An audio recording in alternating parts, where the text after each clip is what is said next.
use Book Creator to make a book project. Look for this icon here. This is what you'll see as you open the app up for the first time, the tutorial. Don't worry about that. Click the plus for new options. We want to create a new book. Choose the portrait template for this project specifically.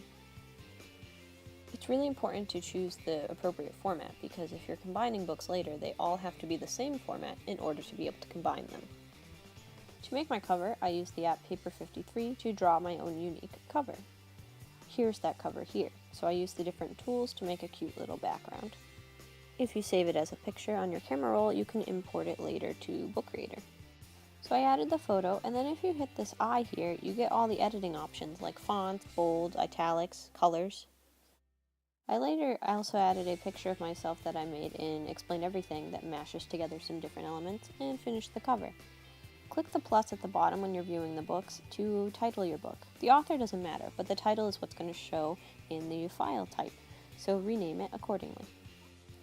I like to type everything in Google Docs first, and then I copy and paste it using a text box into the actual pages of my book. If you want to see over all the pages, you can hit the Pages key and it'll show you the whole book all at once instead of just a zoom in.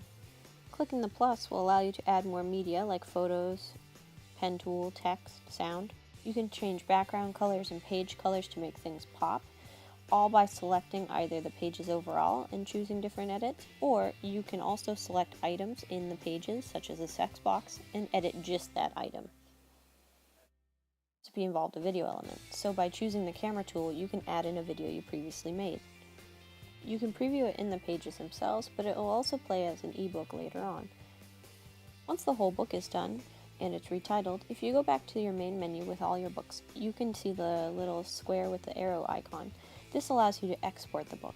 We're going to export it as an EPUB so that we can still edit it or combine it with other books later on.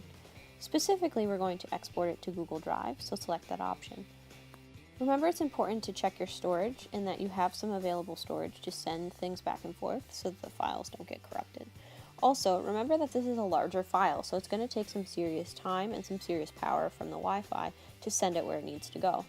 You might need to wait until you get to school to use the school's Wi-Fi, especially if you're experiencing a very slow upload at home.